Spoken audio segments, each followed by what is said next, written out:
Gəldirdi, elədi ki, ancaq sol tərəfdə, sağ tərəfdə üstə onu mən istəyirəm. Neçə yaşın var? 36-nın içində. Bu ağrı əsəbləşəndə çox olur, yoxsa fiziki işlə məşğul olanda çox olur? Nə vaxt çox olur ağrı bu ağrılar? Fiziki işlə məşğul olanda demək olar ki, elə bir ki, elə istəyirəm azalır. Ən çox, yəni bu əsəb stres belə keçirdəndə görsən, onda daha da çox istəyirəm. Hə, çox sağ ol, çox təşəkkür edirəm. Ayrılaq, mən sizə cavab verim. Təbii ki, bu dediyiniz ürək nevrozuna uyğun şikayətdir. Ağrıların gəzməsi, sağ, sol tərəfdə yuxarı, aşağı, sol qura, kürəyə, çiyinə.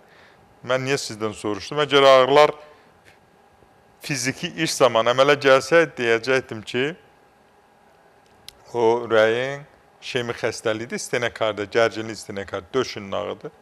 Ancaq siz dediyiniz fiziki işlə məşğul olanda bu olmur, əksinə əsəbləşəndə daha çox olur. Bu ürək nevrozudur. Onun valerian kökü dəmləyib qəbul edərsiniz. Elə bu mumyandan göstərdim bayağı, mumyan qəbul edərsiniz. Sonra damotu dəmləməsi qəbul edərsiniz. Ancaq köhlü müalicə üçün, diaqnozun daha dəqiq qoyulması üçün, ola bilər bəzən görürsən, qarışıq xəstələrin, məsələn, onu həm ürək nevrozu var, həm zob xəstəliyi var yanaşı olaraq, ürək nevrozu var, yanaşı olaraq migren var, baş ağrısı. Yəni, mütləq o aydınlaşdırmalıdır. Onun üçün də görürsünüz telefon nömrələrini, mən əlaqə saxlayın və Allahın köməyi ilə kömək eləyəcəm sizə. Narahat olmayın.